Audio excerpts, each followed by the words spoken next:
নমস্কার, আমি শম্পা। আপনারা দেখছেন উত্তরের সংবাদ। প্রথমেই আজকের নিউজ হেডলাইন্স।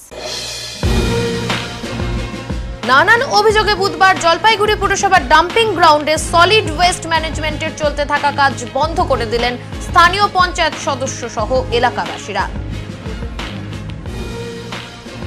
তুলনামূলক কম বেতন এবং সঠিক সময়ে বেতন না পাওয়ার কারণে কার্যত আন্দোলনে নামলেন north Bengal Basfore and Harijan welfare অর্গানাইজেশনের সদস্যরা।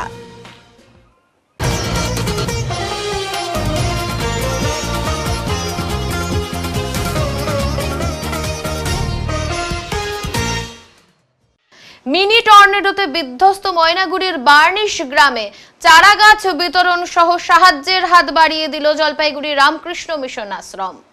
ঝড়ে বিধ্বস্তদের পাশে বরাবরই রয়েছে জলপাইগুড়ি রামকৃষ্ণ মিশন আশ্রম। উল্লেখ্য, গত 31শে মার্চ ময়নাগুড়ি ব্লকের বার্নিশ এলাকায় মিনি টর্নেডোর দাপটে কার্যত ধ্বংসস্তূপে পরিণত হয়েছিল তিস্তাপাড়ের বার্নিশ গ্রামের একাংশ। সেই থেকেই বিধ্বস্ত পরিবারগুলোর পাশে দাঁড়িয়েছিল রামকৃষ্ণ মিশন আশ্রম। বুধবার দ্বিতীয় পর্যায়ে ক্ষতিগ্রস্ত পরিবারগুলোর হাতে কর্ণাটক থেকে আনা উন্নত প্রজাতির বিভিন্ন চারা গাছ তুলে দেওয়া হয়। এদিন ওই এলাকায় মানুষের হাতে সুপারি, নারকেল, তেজপাতা গাছের চারা তুলে দেওয়ার পাশাপাশি বৃক্ষরোপণও করা হয়। এই প্রসঙ্গে জলপাইগুড়ি রামকৃষ্ণ মিশন আশ্রমের সম্পাদক স্বামী শিব প্রেমানন্দজি মহারাজ জানান, আজ 200 পরিবারকে তারা চারা গাছ বিতরণ করলেন। আগামী 4-5 বছর পর থেকে এই গাছগুলো থেকেই আর্থিক সুবিধা পাবেন গ্রামবাসীরা বলে জানান তিনি। আমরা টর্নেডো হিট যে জায়গা করেছে অ্যাফেক্টেড এরিয়াতে আমরা ইমিডিয়েটলি রিলিফ করেছিলাম। এখন রিহ্যাবিলিটেশন প্রোগ্রাম আমরা করছি। এন্টায়ার এলাকাতে আমরা গাছগুলি দেব। গাছ দেওয়ার উদ্দেশ্য হচ্ছে পরিবেশটার একটা উদ্দেশ্য, আর ওদের একটা কিছু মানে টাকারও ব্যবস্থা হয়। এই গাছগুলি, এরকম গাছগুলি নারকেল গাছ আছে, সুপারি গাছ আছে, তেজপাতা গাছ আছে, লেবু আছে, তারপর পেয়ারা আছে, এরকম গাছগুলি দেওয়া হচ্ছে। 3-4 বছর পরে ওরা ফলন পাবে, ওতে কিছু টাকাও পাবে, ওর বাড়ির জন্য ইউজ করবে। এটাই উদ্দেশ্য নিয়ে আমরা করছি। এখানে যত অ্যাফেক্টেড এরিয়া আছে মানে ফ্যামিলিজ আছে, সবাইকে দেওয়া হচ্ছে। রামকৃষ্ণ মিশন আশ্রম জলপাইগুড়ি তরফ থেকে নারকেল গাছের চারা যে আছে এটা খুবই ভালো কোয়ালিটির। সেন্ট্রাল গভর্নমেন্টের যে হর্টিকালচার আছে ওখান থেকে আমরা নিয়ে এসেছি। এটা কর্ণাটকের ভ্যারাইটি, ওয়েস্ট কোস্ট যে ভ্যারাইটি আছে ওটা আছে। খুবই কস্টলি গাছ, এটা খুব ভালো ভ্যারাইটি। সুপারি গাছ মোহিতনগর যে ভ্যারাইটি আছে ভালো, ওটা আছে। আর এখানে তেজপাতাও ওদের ভালো কোয়ালিটির। এর সঙ্গে লেবু আছে, প্লাস আপনার পেয়ারা আছে। ও 5টা গাছ এটা দেওয়া হচ্ছে। একটা নারকেল গাছ দেওয়া হচ্ছে, 5টা সুপারি দেওয়া হচ্ছে, 2টো দেওয়া হচ্ছে, তেজপাতা দেওয়া হচ্ছে, কমলা লেবু লেবু আর এটা একটা। বিভিন্ন অভিযোগে জলপাইগুড়ি পুরসভার ডাম্পিং গ্রাউন্ডে সলিড ওয়েস্ট ম্যানেজমেন্টের চলতে থাকা একটি কাজ বন্ধ করে দিলেন স্থানীয় পঞ্চায়েত সদস্য সহ এলাকাবাসীরা। ঘটনায় এদিন চাঞ্চল্য ছড়ায় এলাকায়। অভিযোগ, পাহাড়পুর গ্রাম পঞ্চায়েতের অন্তর্গত পুরসভার বালাপাড়ার এই ডাম্পিং গ্রাউন্ডে নেই সীমানা প্রাচীর, নেই কোনো সুরক্ষা। দীর্ঘদিন থেকেই খোলা জায়গায় ফেলা হচ্ছে বিভিন্ন জায়গা থেকে সংগ্রহ করা নোংরা আবর্জনা। এর জেরে এলাকায় যেমন দূষণ বাড়ছে, তেমনি দুর্গন্ধে বসবাস করা অসম্ভব হয়ে উঠছে। শুধু তাই নয়, এমন পরিবেশের জন্য এলাকার ছেলে মেয়েদের বিয়ে দেওয়া নিয়েও সমস্যা তৈরি হয়েছে। ডাম্পিং গ্রাউন্ডের কথা শুনলেই পাত্র বা পাত্রীপক্ষ আর ওই এলাকায় আসতে চান না বলেই দাবি। যতদিন না ডাম্পিং গ্রাউন্ডের চারপাশে বাউন্ডারি ওয়াল হচ্ছে, ততদিন পর্যন্ত সলিড ওয়েস্ট ম্যানেজমেন্টের এই কাজ বন্ধ রাখার হুঁশিয়ারি দিয়েছেন বাসিন্দারা। তৃণমূল কংগ্রেসের স্থানীয় গ্রাম পঞ্চায়েত সদস্য বাবলু বসাক জানান, ডাম্পিং গ্রাউন্ডের জন্য খুব সমস্যা হচ্ছে এলাকাবাসীদের। প্রায় 7,000 বাসিন্দা এই সমস্যায় পড়েছেন। তিনি শাসক দলে থেকে দলের বিরোধিতা করছেন না, তবে জনপ্রতিনিধি হিসেবে ডাম্পিং গ্রাউন্ডে এ ধরনের কাজ বন্ধ করার দাবি তুলেছেন। বর্তমানে এখানে কি কাজ শুরু হয়েছে তাও এলাকাবাসীরা জানেন না। আগে সমস্যার সমাধান হোক। আজ এলাকাবাসীরা মিলে কাজটি বন্ধ করে দিতে বাধ্য হয়েছেন। এ বিষয়ে পুরসভার ভাইস চেয়ারম্যান সৈকত চট্টোপাধ্যায় জানান, বিষয়টি তিনি শুনতে পেয়েছেন, তবে এইভাবে পুরসভার কাজ বন্ধ করে দেওয়া অত্যন্ত দুর্ভাগ্যজনক। কাজ আটকে দিলে লক্ষ লক্ষ মানুষ ক্ষতিগ্রস্ত হবেন। শুধু তাই নয়, এভাবে মুখ্যমন্ত্রীর স্বপ্নের প্রজেক্ট আটকে যাচ্ছে। তবে এই বিষয়ে গ্রামবাসী ও স্থানীয় পঞ্চায়েত সদস্যর কোনো সমস্যা হলে তারা পুরসভার সাথে কথা বলতে পারেন বলেও জানান সৈকত বাবু। আপনার নামটা বলুন। প্রবীর বসা। কোথায় বাড়ি? এখানেই। কি হলো আজকে, কি বিষয়টা কি? এখানে পুরসভায় এতদিন যাবত যে এত নোংরা আবর্জনা মাল ফেলছে, তো সেটা হচ্ছে যে আমরা বারবার এখানকার স্থানীয় পঞ্চায়েত বা পুরসভা বোর্ডকেও বারবার জানিয়েছি, লিখিত আকারেও জানিয়েছি, মৌখিকও জানিয়েছি যে তাদের যে সঠিক পরিকাঠামো, এই নোংরা আবর্জনা ফেলার যে সঠিক পরিকাঠামো, সেই পরিকাঠামোটা করে তারা মালটা ফেলুক। কারণ এখানে এত যে নোংরা আবর্জনা, এখানে পরিবেশটা একদম নষ্ট হয়ে গেছে, সবসময় গন্ধ। দুপুরবেলা আমরা যদি ভাত খেতে বসি, এখানকার যে কুত্তা টুক্তা থাকে তারা কিছু একটা নোংরা জিনিস নিয়ে একদম বাড়িতে দৌড় দিচ্ছে, তো অতএব খাওয়াটা নষ্ট হয়ে যাচ্ছে। আমরা চাচ্ছি পুরসভা এখানে তার সঠিক পরিকাঠামো করে নোংরা আবর্জনাটা ফেলুক, আমাদের কোনো আপত্তি নেই। আজকে এখানে একটা কাজ হচ্ছে, সেটা কি কাজ হচ্ছে আমাদের পঞ্চায়েত সাহেবও জানে না, এবং আমাদের যে এখানে স্থানীয় যারা লোকাল এখানে বসবাস আমরা করি, আমরা কিছুই জানি না। তো আমরা চাচ্ছি যে পুরসভা কি কাজ করতেছে সেটা একটু বলে করুক, এক। দ্বিতীয়ত হচ্ছে আমরা যে এতদিন থেকে ডিমান্ড দিচ্ছি যে আমাদের গার্ডওয়ালটা করে মালটা ফেলুক, তাহলে পুরসভা এটাতে কেন হস্তক্ষেপ করছে না? তারা তাদের খেয়াল খুশি মতো এখানে কাজ করছে, কিন্তু এখানকার গোটা বালাপাড়া গ্রামবাসীর যে আবদার, তারা যেটা চাচ্ছে সেটা পুরসভা কেন করছে না? আমরা এর উত্তরটা পুরসভার কাছ থেকে শুনতে যাচ্ছি। কাজটা আজকে বন্ধ করা হলো, এখন অবধি তো পুরসভার থেকে কেউ আসেনি। আপনাদের মাধ্যম দিয়ে আমরা পুরসভাকে জানাতে যাচ্ছি যে তারা এটার উত্তর দেখ যে কী করবে, আমাদেরকে কি ভালো করে বাঁচতে দিবে নাকি দিবে না। এই যে যদি এখন পুরসভাকে আজকে জানার পরেও গার্ডওয়ালটা না করে, তাহলে আমরা এখন আজকে দেখব পঞ্চায়েত সাহেবের সাথে কথা বলে, হয়তো কালকের থেকে গোটা গ্রামবাসী সবাই, মহিলা পুরুষ বাচ্চা কাচ্চা সবাইকে নিয়ে একটা বৃহত্তর আন্দোলন করব। আমার নাম ফজলুল ইসলাম, ডাম্পিং গ্রাউন্ড ইনচার্জ। আজকে কি ঘটনা ঘটলো এখানে? এখানে আমাদের সলিড ওয়েস্ট ম্যানেজমেন্টের যে প্রকল্পের যে কাজটা, মানে একটা শেড হওয়ার কথা, সেই শেডটা হওয়ার জন্য এখানে এরা কাজ করছে। কোথায়? আমাদের ডাম্পিং গ্রাউন্ডে। তো এরা বলছে এডুকেশন জমির মধ্যে পড়ছে, সীমানার মধ্যে, মানে এখানকার লোকাল পাবলিক বলছে। আর একটা হচ্ছে অ্যাকচুয়ালি দাবিটা হচ্ছে এরা গার্ডওয়াল না দেওয়া পর্যন্ত এরা এরকম কিছু করতে দেবে না, এটাই হচ্ছে এদের মেন বক্তব্য। কাজটা কি বন্ধ রাখা? আপাতত কাজটা আজকের থেকে ওরা বন্ধ করে রাখলো, এখন অথরিটি বুঝবো, অথরিটির সঙ্গে কথা বলবো। কি বলছেন তাদের দাবি কি? তাদের দাবি হচ্ছে গার্ডওয়াল করে দেওয়া আগে, আমাদের এখানকার যে রাস্তাটা এটার দাবি আছে। আর আমাদের যে সে মল পড়ে, সেই মলেরও একটা ব্যবস্থা করে দিক, যাতে এমনভাবে করুক যে কোনো বাড়ি কোনো গন্ধ না আসে বা আশেপাশে কোনো গন্ধ না যায়। এখন কি করবেন ভাবছি? এখন আমি মাননীয় অথরিটিকে জানাবো, ভাইস চেয়ারম্যান, চেয়ারম্যান আছেন এবং অফিস সুপারিনটেন্ডেন্ট আছেন, ডাম্পিং গ্রাউন্ড ইনচার্জ। হ্যাঁ, আমরা তার জন্য ব্যবস্থা নিচ্ছি, যে আগে যেমন আমাদের ব্যবস্থা ছিল না, মানে আমাদের জেসিবিটা খারাপ হওয়ার পরে আমরা পকলিন ভাড়া করে নিয়ে এসেছি, এবং পকলিন সেটা কাজ করছে যাতে রাস্তায় কোনো গার্বেজ না থাকে, এবং সরানো হয়ে গেছে অর্ধেকটা, আর অর্ধেকটা বাকি আছে। এটাও রাস্তার উপরে তো পড়েছে, হ্যাঁ, এটা পড়েছে, এটা বাস্তব। আমাদের জেসিবিটার মানে কাজ করতে পারছিল না, এবং গার্বেজ যে পরিমাণ আসছে সেই জেসিবিটা সেইভাবে কাজ করতে পারে। এগুলো সাধারণত ফেলানোর কথা আমাদের ভিতরে, রাস্তার উপর তাহলে ফেলে চলে গেল, এটাই হচ্ছে অসুবিধা। আমাদের জেসিবির অভাব ছিল, সরাতে পারছিল না, জেসিবিটা সরাতে পারছিল না, এটাই হচ্ছে ব্যাপার। তো মাল তো তাই বলে রাস্তা না, এটা তো ঠিক না, রাস্তা বুঝে মাল পড়ে গেছে, এখন ওটা সরানো হচ্ছে, এটাই হচ্ছে এখন সরানো হবে।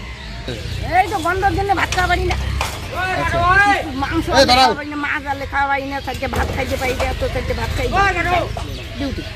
তো বলছি যে এই গন্ধের নাকি শোনা যাচ্ছে যে আপনাদের বাড়ি কারোর বিয়ে হচ্ছে না। হ্যাঁ, কি বলুন? আমার ছেলেটারা বিয়ে হয় না, ওই আসি এইটা দেখলে পাবো। হ্যাঁ, এখনো পর্যন্ত কতগুলো মেয়ে দেখিয়েছে? দেখেছি 12-13টা। তারপরে বিয়ে হচ্ছে না।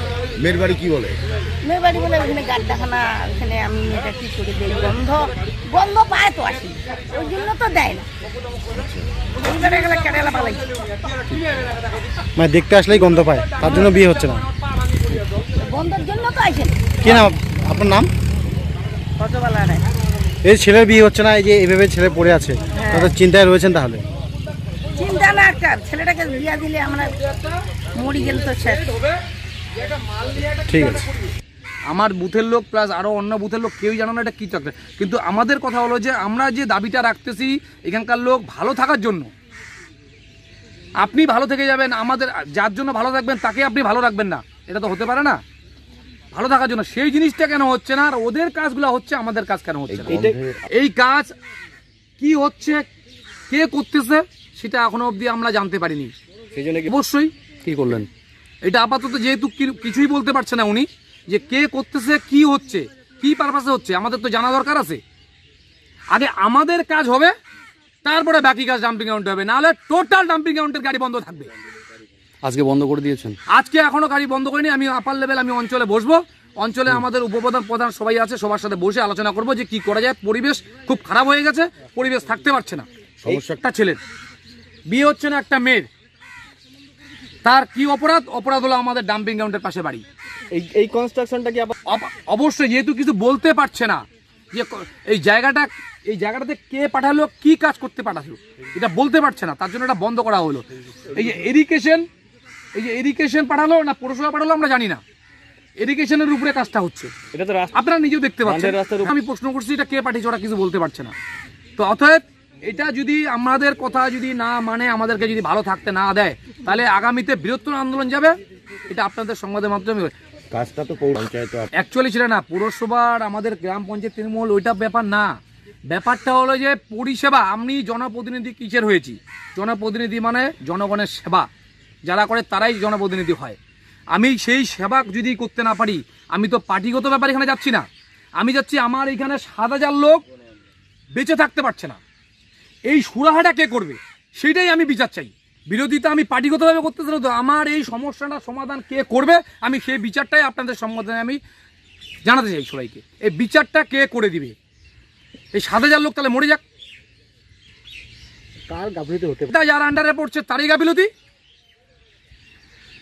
এবার তারা যেহেতু প্রথমে মালটা ফেলার সময় প্রতিশ্রুতি দিয়েছে আমরা তোমাদের কোনো রকম কোনো অসুবিধা হতে দেব না, তাহলে আজ অব্দি 15 বছর হয়ে গেল, কেন অসুবিধা ভোগ করছি আমাদের? পৌরসভাতে আপনি দেখতে পাচ্ছেন এইভাবে কি ওপেন কেউ ডাম্পিং গ্রাউন্ডে মাল ফেলে? শিলিগুড়িতে তো ডাম্পিং গ্রাউন্ড আছে, সেটা তো গার্ডওয়াল চারপাশে ঘেরাও আছে আমাদের। আর এরিগেশনের সাথে কি কথা আছে জানি না, কিন্তু এরিগেশন ব্যাপারটা হলো যে আমাদের সবসময় এই রাস্তা দিয়ে সবসময় রাস্তাঘাট চলাফেরা স্টুডেন্টগুলো যায়, সেটা তো চলাফেরা বন্ধ হয়ে গেছে। তারপরে আবার ট্রেকচারে কাজ করছে, যেটুকুনো রাস্তা দিয়ে হেঁটে যেত সেইটুকুনোর মধ্যে লোহার লাক্কাস দিয়ে ভর্তি। আপনি দেখতে পাচ্ছেন তো, এনাদের বিবেক বলতে কোনো জিনিস নেই কি? কাজ বন্ধ করে অবশ্যই ওনারা কিছুই বলতে পারছে না, কে করাচ্ছে, কি পারপাসে কাজ হচ্ছে, ওরা কিছুই বলতে পারছে না। আমি একটা কথাই বলেছি, জনগণের একটাই কথা, যে কাজটা কি হবে আমাদেরকে বলুক। এগুলা কে ফেলতে পারে আপনি দেখতে পাচ্ছেন। নিশ্চয়ই পঞ্চায়েত এরিয়ার থেকে এই মাল পড়ে নেই, নিশ্চয়ই পৌরসভা নার্সিংহোম যে নার্সিংহোম আধিকারিক যে আছে, ডিরেক্টর থেকে ডাক্তার থেকে ওরা এসে নিজেই মাল ফেলে নেই, তাহলে না, তাহলে কারো মারফতে কারো অর্ডারে মালটা পড়ছে। ডাম্পিং গ্রাউন্ডে কি ওপেনলি নার্সিংহোম বা হসপিটাল এরকম মাল ফেলা যায়? ওপেন মলটা, মল যে পায়খানা যারা আমরা করি মল, সে মলটা ওপেন এসে পুকুরে ফেলতে পারে? সেটাও ফেলে যাচ্ছে, আপনাদের চোখের সামনে গাড়িটা ফেলে দিয়ে চলে গেল। তো বলছি এই আর কিছু জায়গা অস্তিত্ব আছে নেই। তো বলছি দাদা, ডাম্পিং গ্রাউন্ডের পাশের বাড়ি আমাদের, ডাম্পিং গ্রাউন্ডটাতে 15 বছর হয়েছে। আমাদের এই পরিবেশ যারা আমাদের এখানে বাড়ি গাড়ি, তারা তো 100 বছর থেকে আছে, তাহলে কোনটা আগে কোনটা পরে? আমার কথা হলো যে আপনি যে কাজটা করছেন, আপনাকে নিশ্চয়ই ড্রয়িং দিয়েছে? আমাকে কোনো ড্রয়িং দেওয়া হয়নি। আপনি আপনার মতো কি কাজটা করছেন না? তাহলে কার কথা মতো করছেন? ঠিকাদার। এই কাজটা কি সিস্টেমে হয়? ঠিকাদারকে বলুন, আমি কি করতে যাবো এখানে? আপনাকে যেহেতু আমি বললাম যে এখানে কি সমস্যা শুনতে আসছেন, আপনাকে আমি কি বললাম, যে আপনাকে পাঠিয়েছে তাকে ডাকেন। আচ্ছা, এরপরে কি আমি আপনাকে কোনো কথা বলছি? শুনেন, আমার কথা শুনুন। এরপরে কিন্তু আপনাকে আমি কোনো আপনি যে কাজটা করতেছেন, এটা কার প্রজেক্টের উপরে কাজ করতেছেন? আপনি কি কিছু নিয়েছেন? জানি না, আমাকে আপনি কার ওটা এখানে কাজ করলেন? তাহলে আপনি কাজটা করতেছেন কেন? পৌরসভাকে 300 ফুট সাইডে কাজ করতে হবে। আপনি একটা নিচে কাজ করতে আসেন, আপনি দেখবেন না কাগজটা? পৌরসভার কাগজ কোনটা, আমি এটা দেখতে চাই। আপনি যখন একটা কাজ, না আপনি যখন, আমার কথা শুনুন আগে, আপনি যখন পৌরসভার কাছ থেকে একটা কাজ করে নেওয়ার দায়িত্ব নিয়েছেন, আপনি কোন প্রজেক্টে কাজটা হবে, কোন জায়গায় কাজটা হবে, আপনি পেপারটা দেখে নেবেন না? আমার বাড়িতে একটা কাজ করতে বললো, আপনি করে দেবেন? করে দেবেন? আমার না একটা এখন বিবাহিত যদি বিয়ে করে ব্রাহ্মণ, একটা নাভিদ, তারা অবধি আধার কার্ড সার্টিফিকেট চায় যে মেয়েটার বয়স হয়েছে কিনা। আপনি একটা প্রজেক্টে কাজ করতে আসছেন, আপনি পেপার দেখবেন না? আজ ওইটা পৌরসভার প্রজেক্ট কিনা, কাগজ কই দেখি? এটা যে পৌরসভার কাগজ, কাগজ কই দেখি? তার আগে আমার কিছু কালকের থেকে টোটাল ডাম্পিং গ্রাউন্ড থেকে গাড়ি বন্ধ থাকবে, টোটাল মাল ফেলা বন্ধ, টোটাল কালকের থেকে বন্ধ থাকে মাল ফেলা। আগে পরিবেশ পাবলিককে বাঁচাক, এখানকার পাবলিককে বাঁচাক, দেওয়ালে পিঠ ঠিক গেছে পাবলিকের। এইভাবে তিলে তিলে মরে যাওয়ার থেকে একবার মরে যাওয়া ভালো, কেস করে সবাইকে ঢুকাই দাও, সবাই জেলে যেতে রাজি আছে। এই পৃথকীকরণ করে সেখান থেকে সার তৈরি করতে পারি এবং এই বর্জ্যগুলো রিসাইকেল হয়। আজকে সেই কাজটা আটকে দেওয়াটা একটু লক্ষ লক্ষ মানুষ ক্ষতিগ্রস্ত হয় এবং মাননীয় মুখ্যমন্ত্রী স্বপ্নের প্রজেক্ট আজকে আটকে দেওয়া হচ্ছে। আর এলাকাবাসীর যদি কোনো সমস্যা থাকে, গ্রাম পঞ্চায়েতের সদস্য যদি কোনো সমস্যা থাকে, তিনি পৌরসভার সাথে কথা বলতে পারেন। তাদের যে সমস্যা, তাদের বক্তব্য যে দুর্গন্ধ ছড়াচ্ছে, অস্বাস্থ্যকর পরিবেশ, যে সীমানা প্রাচীর দেওয়ার কথা, পুরসভা গত 15 বছর কোনো পদক্ষেপ। সীমানা প্রাচীরের কথা বলছি, পুরসভা অনেক আগে এটা করে পাঠিয়ে দিয়েছে। সেই স্যাংশন প্ল্যান, সেই যে সীমানা প্রাচীরের যে এস্টিমেট, সমস্ত ভেটিং হয়ে প্রিন্সিপাল সেক্রেটারি ইউডিএম এর টেবিলে রয়েছে এই মুহূর্তে, এবং আরবান ডেভেলপমেন্ট যেটা মিউনিসিপ্যাল অ্যাফেয়ার্সের টেবিলে রয়েছে, এবং সেটার জন্য আমরা তদবির করছি যাতে দ্রুত হয়। আর এই ন্যাশনাল গ্রিন ট্রাইব্যুনাল, যেটা সুপ্রিম কোর্টের সমকক্ষ ক্ষমতাশালী, তারা কিন্তু এই ইমিডিয়েট ইন্টারিম ওয়েস্টে যেটা কাজটা শুরু হয়েছে সেটা কিন্তু ইমিডিয়েট শুরু করতে বলেছে। এই নিয়ে বারবার নির্দেশিকা আসছে। একদিকে মুখ্যমন্ত্রী স্বপ্নের প্রজেক্ট বাধাপ্রাপ্ত হলো কেন, এটা খতিয়ে দেখা দরকার। আর দ্বিতীয় হচ্ছে যে মহামান্য এনজিটি, ন্যাশনাল গ্রিন ট্রাইব্যুনাল, আবার বলছি সুপ্রিম কোর্টের সমকক্ষ যেটা, তার নির্দেশকে যদি আমরা ভায়োলেট করি, তাহলে রাজ্য সরকারের বিরুদ্ধে, পৌরসভার বিরুদ্ধে, সবার বিরুদ্ধেই তো সেখানে মামলা দায়ের হবে। এটা এবং বিরাট অ্যামাউন্টের কম্পেনসেশন রাজ্য সরকার এবং পৌর সরকারকে বহন করতে হবে। এটা দুর্ভাগ্যজনক হবে। আমি পুলিশ প্রশাসনকে বলবো, সমস্ত প্রশাসনকে বলবো যে এই ব্যাপারটা একটু খতিয়ে দেখতে, এবং তার সাথে আমরাও এলাকাবাসীর সাথে কথা বলবো যাতে তাদেরকে বোঝানো যায় যে তাদের মঙ্গলের জন্যই এই কাজটা হচ্ছে। অভিযোগ যে প্রচুর দুর্গন্ধ, আবর্জনা। আমরা প্রোক্লেইন নামিয়েছি, আমরা প্রতিদিন ব্লিচিং এবং ফিনাইল দিচ্ছি। এখন দেখুন কলকাতাতেও ডাম্পিং গ্রাউন্ড রয়েছে, শিলিগুড়িতেও ডাম্পিং গ্রাউন্ড রয়েছে, তার পাশে প্রত্যেক জায়গাতেই আপনি বসতি রয়েছে। এখন আপনি ডাম্পিং গ্রাউন্ড সরাতে পারবেন না। আর ডাম্পিং গ্রাউন্ড যদি আপনি, আজকে কি হচ্ছে, ওখানে মিউনিসিপ্যালিটির ডাম্পিং গ্রাউন্ডের পাশাপাশি জেলা পরিষদেরও তো এফএসটি তৈরি হচ্ছে। এই জায়গাটা তো ওইটার জন্যই ইয়ারমার্ক। তাহলে এটা পরিষ্কার পরিচ্ছন্ন রাখার জন্য আমরা ব্লিচিং ফিনাইল। ডুয়ার্সের রাতভর বৃষ্টিপাতের ফলে কোথাও ভেঙে পড়ল গাছ, আবার কোথাও রাস্তাঘাটে জমে থাকলো বৃষ্টির জল। রাত থেকেই বৃষ্টি হয়েছে ডুয়ার্স জুড়ে, আর এই বৃষ্টির কারণে এই গাড়ির ধাক্কায় জাতীয় সড়কের ওপর ভেঙে পড়ল একটি গাছের একাংশ, যার ফলে গাড়ি চলাচলে বিঘ্ন ঘটে। ঘটনাটি ঘটে মাল ব্লকের ওদলাবাড়ি গোবিন্দ কলোনি এলাকার 17 নম্বর জাতীয় সড়কে। যখন তখন বড় দুর্ঘটনা ঘটার আশঙ্কা রয়েছে। সকালবেলা থেকে এইভাবে রাস্তার উপর গাছ পড়ে থাকলেও গাছ সরানোর উদ্যোগ নেয়নি কেউই, যার ফলে ঝুঁকি নিয়ে চলছে গাড়ি চলাচল। স্থানীয়দের দাবি, দীর্ঘদিন ধরে বড় বটগাছটি জাতীয় সড়কের ওপর ঝুলে রয়েছিল। এ ব্যাপারে বিভিন্ন দপ্তরে জানিয়েও কোনো লাভ হয়নি। আর বুধবার সকালে বৃষ্টির মধ্যে একটি বড় গাড়ির ধাক্কায় জাতীয় সড়কের ওপর ভেঙে পড়ে গাছের একাংশ। সেই কারণেই ঝুঁকি নিয়ে গাড়ি চলাচল করছে ওই জাতীয় সড়কে। তবে বেলা বাড়লেও প্রশাসনের পক্ষ থেকে রাস্তা পরিষ্কারের কোনো উদ্যোগ কিন্তু দেখা যায়নি।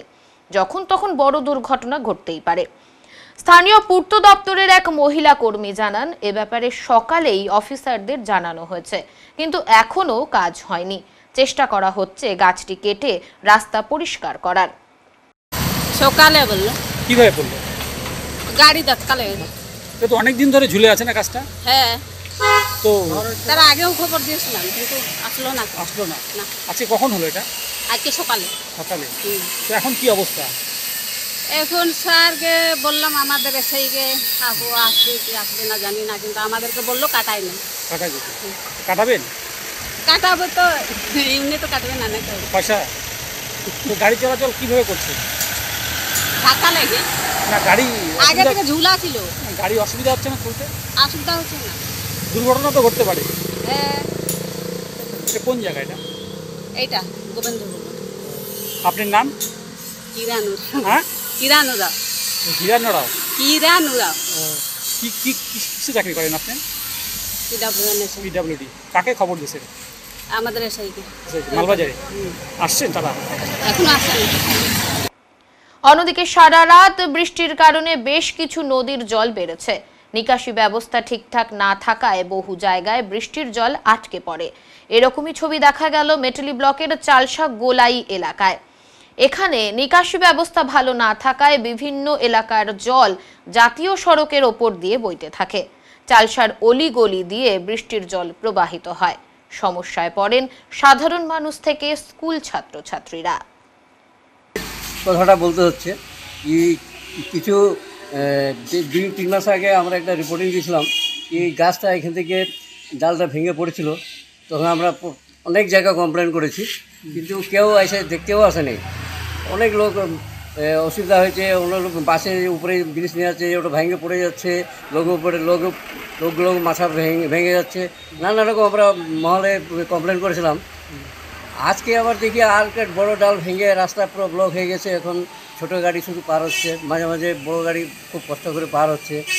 যে কোনো টাইমে বিশাল দুর্ঘটনা ঘটে যেতে পারে, এটাকে প্রশাসনকে অবশ্যই দেখা উচিত। আইসে পিডাব্লিউডি আমরা নানা মহলে খবর দেওয়ার পর পিডাব্লিউডিকে বলেন, পিডাব্লিউডিকে আমরা বারবার বলেছি, পিডাব্লিউডিকে একজন লোক আসে দেখে চলে যায়, আর কোনো মন্তব্য করে না।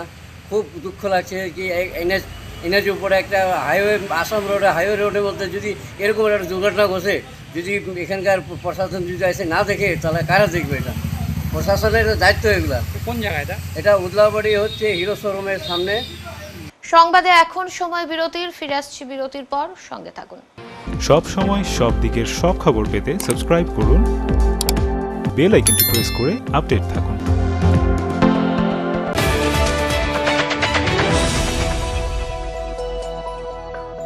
আপনার শহরে প্রসিদ্ধ লৌহ বিপণী কেএস আয়রন হাউসের তরফে সকলকে জানাই প্রীতি ও শুভেচ্ছা। এখানে আপনি পাবেন নামি দামি ব্র্যান্ডের সকল প্রকার লৌহ সামগ্রীর বিপুল সম্ভার। এখানে পাবেন square pipe, round pipe, angles, square bar, পাতি, শীট, টিনের বিভিন্ন আইটেম। এছাড়াও রয়েছে all type of grill and আলমারি ফ্যাক্টরি আইটেম। প্রতিষ্ঠিত মার্বেল ব্যবসায়ী দীপেন্দ্র চক্রবর্তী ও তার সহধর্মিনী মৌসুমী চক্রবর্তীর কেএস আয়রন হাউসে প্রতিটি জিনিসই পাবেন রিজনেবল প্রাইসে। তাই এবার আর বাইরে ছুটতে হবে না আপনাদের। লোহা ও লৌহজাত সামগ্রী সুলভ মূল্যে কিনতে তাই আজই আসুন। আমাদের ঠিকানা কেএস আয়রন হাউস, 4 নম্বর ঘুমটি, জলপাইগুড়ি।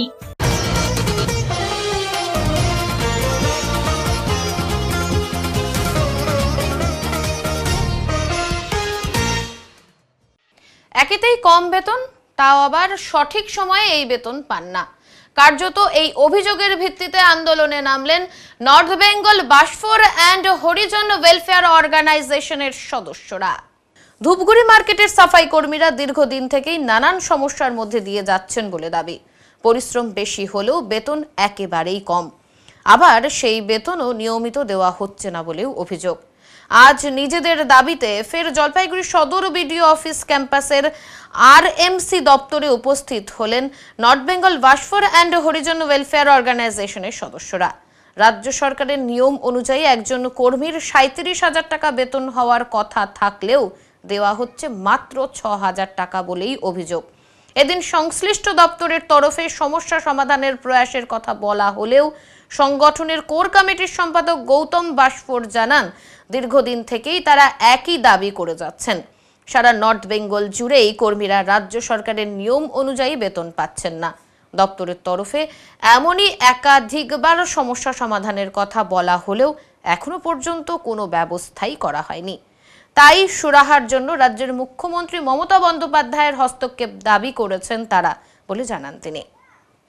না, আমরা তো এর আগেও বললাম যে আইসি সাহেব ওখানে যখন আন্দোলন করছিলাম ধূপগুড়ি মার্কেটে, তখন আইসি সাহেব বলছিলেন যে তোমরা যাও, এই বিষয়টা আলোচনা করে দেবো আমরা ওই জন্যই আজকে এখানে এসেছি। এখানে যখন আসলাম সেক্রেটারি সাহেবও ছিলেন এবং মাইনরিটির ম্যাডামও ছিলেন। ওনারাই বললেন এই বিষয়গুলো, যে আপনাদের এই বিষয়গুলো দেখা হচ্ছে, এরকম নোটশিট তৈরি করা হবে, এরকম ডিএম সাহেবকে দেওয়া হবে। কিন্তু আমরা তো এইটাই বলতে চাচ্ছি আবার পুনরায়, যে এটা অনেক দিন ধরে আমরা দীর্ঘ 4 বছর ধরে এই বিষয়গুলো তুলে ধরে আসতেছি নর্থ বেঙ্গলের বিভিন্ন জেলায়, কিন্তু আজও একটাও সাকসেস হচ্ছে না। তার কারণ হচ্ছে রাজ্য সরকার চাচ্ছেন না যে এই সাফাই কর্মীরা জিওতে অন্তর্ভুক্ত করুক, মানে জিও অনুসারে বেতন পাক। এবং ইনাদের ভবিষ্যৎ উজ্জ্বলময় হোক। তাই আমরা মাননীয় মুখ্যমন্ত্রীকে এখন আমরা সরাসরি অনুরোধ করতে চাই, বিষয়গুলো মাননীয় মুখ্যমন্ত্রী মহাশয় দেখুক এবং এই 5 জন সহ প্রত্যেক সাফাই কর্মীর যাতে যে অনুসারে বেতন হয় তাদের ভবিষ্যৎ উজ্জ্বলময় হয় সেই দিকটা দেখা হোক। বলে আজকেও তো আসলেন এবং কথাও হলো, কোনো সুরাহা বা কোনো কিছু হলো কি? সুরাহা হিসাবে তো উনি বললেন যে প্রত্যেক মাসের বেতনটা যেরকম আটক ছিল সে আটক থাকবে না, 6 তারিখের মধ্যেই বেতন প্রদান করা হবে এবং উনাদের একটা নোটশিট তৈরি করা হচ্ছে যে 3টা বিষয় পিএফ, মেডিকেল এবং যে অনুসারে বেতন প্রদান, ওই নোটশিটটা ডিএম সাহেবের কাছে পাঠাবেন এবং ওনাদের বেলচা কোদাল যা সরঞ্জাম দরকার সেটা ওনারা প্রত্যেক মাসে প্রদান করবেন। গ্রাম পঞ্চায়েত কার্যালয়ে জমি জট কাটাতে এবার মাল ব্লক ভূমি এবং ভূমি রাজস্ব আধিকারিকরা পুলিশ নিয়ে হাজির জমি পরিমাপ করতে। গ্রাম পঞ্চায়েত কার্যালয়ে পরিবারের একজনকে অস্থায়ী কর্মী হিসেবে কাজের ভিত্তিতে দান করা জমিকে ঘিরে 13 বছর পর দানপত্র করে দেওয়া সেই জমিকে কেন্দ্র করে জটিল পরিস্থিতির সৃষ্টি হয়। জমি জট কাটাতে মঙ্গলবার পুলিশকে নিয়ে জমি পরিমাপ করতে ঘটনাস্থলে হাজির মাল ব্লক ভূমি এবং ভূমি রাজস্ব দপ্তরের আধিকারিকরা। জমিদাতা স্বর্গীয় মন্টু রানী গুহর ছেলে জনৈক দিলীপ গুহ জানান, আজ থেকে 13 বছর আগে একটি বিল্ডিং নির্মাণের জন্য তার মা গ্রাম পঞ্চায়েতের 279 এবং 282 দাগ নম্বরে মোট 8 ডেসিমেল জমি দানপত্র করে দিয়েছিলেন তৎকালীন গ্রাম পঞ্চায়েত প্রধানকে। গ্রাম পঞ্চায়েত কর্তৃপক্ষ সেই জমিতে যথারীতি বিল্ডিংও নির্মাণ করে। একদম গা ঘেঁষে থাকা বাদবাকি জমিতে সুকু ব্যাপারী নামে এক ব্যক্তিকে দোকান করার জন্য তার বাবা ভাড়া দিয়েছিলেন বলে জানান দিলীপ গুহ। তিনি আরও জানান, বাবা মারা যাওয়ার পর সুকু ব্যাপারী তাকে দোকান ঘরের ভাড়াও দিচ্ছেন না, উল্টে তিনি তার বিরুদ্ধে আদালতে মামলা করেছেন। এই বিষয়ে সুকু ব্যাপারী জানান, তাকে কোনো কিছু না জানিয়েই ওরা জমিটি গ্রাম পঞ্চায়েত কর্তৃপক্ষকে দানপত্র করে দেয় বলে অভিযোগ। বর্তমানে তিনি গ্রাম পঞ্চায়েত কর্তৃপক্ষকে দান করা জমিতেই দোকানদারি করছেন। সেই হেতু দিলীপ বাবুর তার কাছ থেকে ভাড়া চাওয়ার কোনো নৈতিক অধিকার নেই বলেই জানান তিনি। দোকান করার জন্য গ্রাম পঞ্চায়েত কর্তৃপক্ষ আজ অবধি কোনো ভাড়া নেয়নি বলেও জানান সুকু ব্যাপারী। এই বিষয়ে গ্রাম পঞ্চায়েত প্রধান এবং উপপ্রধান সঞ্জয় ওরা এবং মিন্টু রায় জানান, প্রয়াত মন্টু রানী গুহ সেই সময় গ্রাম পঞ্চায়েত কর্তৃপক্ষকে 279 এবং 282 দুটি দাগ নম্বর থেকে যে 8 ডেসিমেল জমি দানপত্র করে দিয়েছিলেন তার মধ্যে 4 ডেসিমেল জমিতে নির্মিত বিল্ডিং, এর মধ্যে বাকি 4 ডেসিমেল জমি নদী গর্ভে বিলীন হয়ে গেছে বলেও জানিয়েছেন তারা। বিষয়টি বাস্তব অবস্থা খতিয়ে দেখার জন্য তারা ব্লক ভূমি এবং ভূমি রাজস্ব দপ্তরকে জানিয়েছিলেন। সেই পরিপ্রেক্ষিতেই বিভাগীয় দপ্তরের আধিকারিকগণ জমি মাপঝোঁক করতে এসেছিলেন। অন্যদিকে জামাদুল হক নামে জনৈক এক ব্যক্তির দাবি, গ্রাম পঞ্চায়েত কর্তৃপক্ষ যে জমির ওপরে বিল্ডিংটি তৈরি করেছেন সেই জমির বেশ কিছুটা অংশ তাদের ওয়ারিসদের দখলভুক্ত। কবে এবং কিভাবে এই জমি জট কাটে সেই দিকেই তাকিয়ে সবাই। তখন তো আমাকে জিজ্ঞাসা করেন, যখন না করতো তখন তো তাহলে আমি তো অঞ্চলের মধ্যেই পড়ে গেলাম, আমি তো এর মধ্যে থাকলাম তো তখন তোমার তো 10 ডিসিমেলের জায়গার মধ্যে 8 ডিসিমেল বিক্রি করছি, 2 ডিসিমেল বিক্রি করেনি। তার যেটা দাবি সে বলছে যে আমি এটা অঞ্চলের একটা বিল্ডিং হবে, একটা উন্নয়নমূলক কাজ হচ্ছে সরকারের, সেখানে আমি দান করেছি, স্বেচ্ছা দান করেছি। হ্যাঁ, টাকাও নিচ্ছে সেটা জানি না। হ্যাঁ, টাকাও নিচ্ছে, টাকা নেওয়া আছে, টাকাও নিচ্ছে, সেটাই বলেন আপনি, দানের কথাটা বলেন। তাহলে দানটা করবো আমি ওখানে কি বলবো, ওরা তো বিক্রি করছে, ওখানে তো লেখাই আছে, টাকাও লেখা আছে, প্লাস ওরা দানপত্র লিখুক সেটা ওদের ব্যাপার, সেটা তো আমার ব্যাপার না। কিন্তু আমাকে টোটালটা সহকারে বিক্রি করে দিচ্ছে। এখন আপনার কি বক্তব্য? আমি তো এখন অফিসের মধ্যে আছি, সরকারি গ্রাম পঞ্চায়েতের অফিসের মধ্যে অধীনে আছে। হ্যাঁ, ওর মধ্যেই আমি আছি। এখন এরিয়াটা তো ওনারই পড়ে গেল না, যখন বিক্রি করে দিচ্ছে তাহলে ওনার তো যেটাই ওনার 2 ডিসিমেল ওনারা তো দোকান করে খাচ্ছে, বাকিটা তো সব অফিসের মধ্যে পড়ে গেল। ওনারা তো দোকান করতেছে ওনার 2 ডিসিমেল, 10 ডিসিমেল হাত চলে গেলে থাকে কথা দিই তো ওনারা করে খাচ্ছে। আমি তখন টোটালটা অফিসের মধ্যে করে দিচ্ছি। আপনি এখন কি জিপি গ্রাম পঞ্চায়েতকে ভাড়া দিচ্ছেন? না, গ্রাম পঞ্চায়েত আমার কাছে এখনও দাবি করেনি যে ভাড়াটা আমাকে দাও, হয়তো করতে পারে, নাও করতে পারে, সেটা তাদের ব্যাপার। কতদিন ধরে আছেন আপনি অঞ্চলের আন্ডারে? 14 সালে ঝামেলা রাখছি, মোটামুটি ধরেন 14 সাল থেকে 11 সাল থেকে আমি বিক্রি করছি, সেটা তো আর জানি না, পরে জানতে পারলাম 14 সালে। 14 সাল থেকে আমি তো এখানে আছি। এনাদেরকে, তাহলে সেই হিসেবে আমি কী দিব তা আমরা জানি না কোথায় আছে।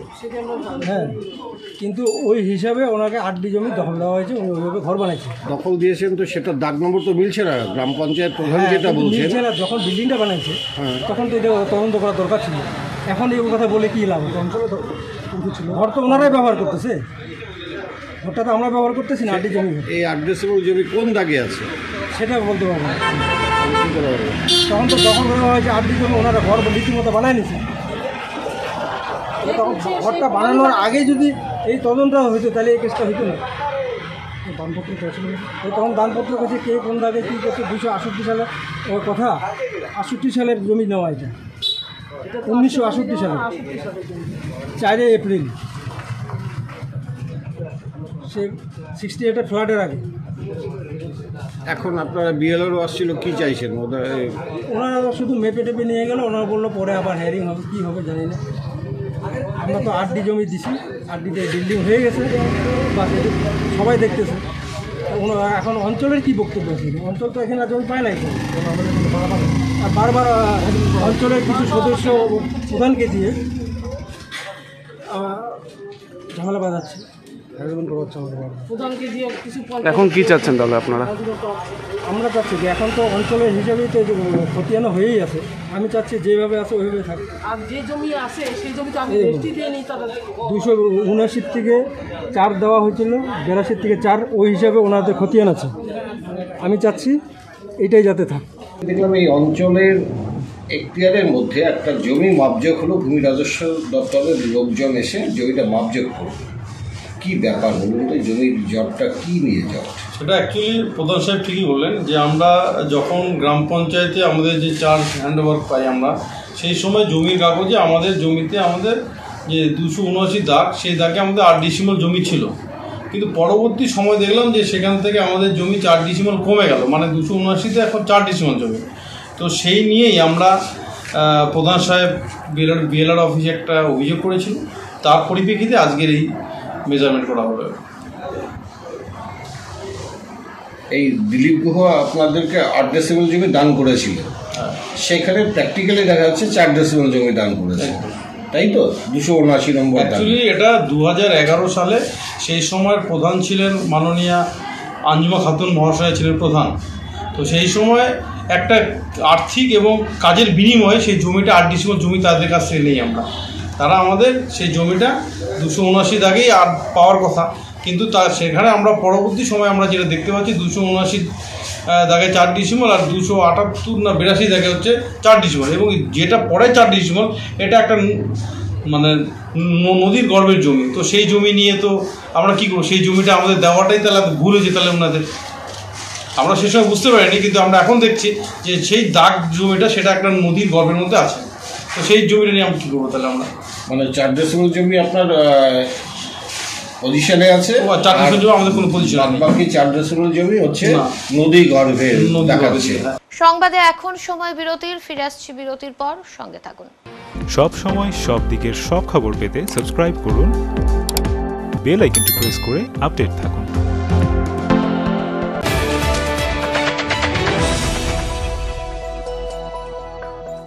প্রিয় শহরবাসী, জলপাইগুড়িতে খুলে গিয়েছে ঝুলান্সের মতো প্ল্যাটফর্ম, যেখানে একই সাথে ছেলে মেয়ের স্কিন হেয়ার চেক করার পর বেসিক টু প্রিমিয়াম সার্ভিস প্রোভাইডের সাথে বিউটিশিয়ান এবং ব্রাইডাল মাস্টার ক্লাসের ট্রেনিংও করানো হয়। এছাড়াও মেম্বারশিপের সুবিধা আছে। ঝুলান্সে মৌল এবং ট্যান রিমুভাল ট্রিটমেন্ট এবং ইয়ারলোব রিপেয়ার ট্রিটমেন্টও করা হয়। তাই আর দেরি কেন, নিজেকে সুন্দর করে তুলতে আজই আসুন ঝুলান্স মেকওভার, জলপাইগুড়ি উকিলপাড়া মোড়, নারায়ণ কমপ্লেক্স, ডমিনোজের ওপর তলায়। যোগাযোগের নাম্বার 7908472017।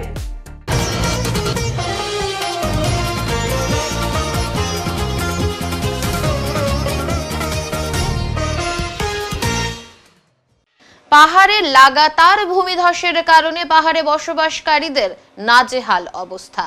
পূর্বে এক নাগারে বৃষ্টি হলেও পাহাড়ে এত পরিমাণ ধসের খবর সংবাদের শিরোনামে উঠে আসেনি খুব একটা, কিন্তু বর্তমানে পাহাড়ে ভূমিধস এতটাই বেড়ে গিয়েছে যে পাহাড়ে বসবাসকারীদের বর্ষায় নাজেহাল অবস্থা।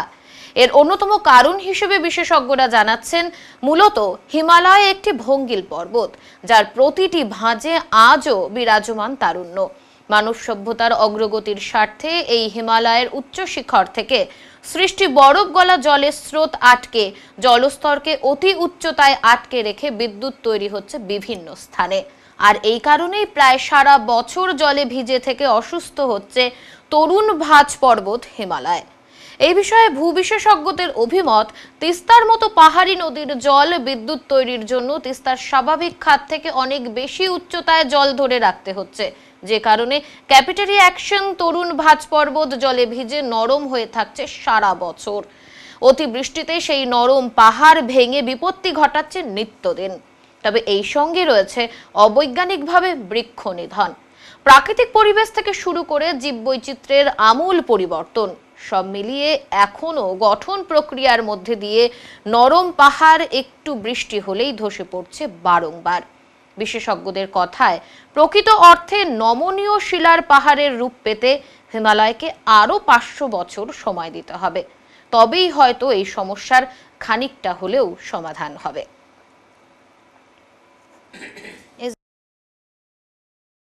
এখন বুধবারের আবহাওয়ার খবর।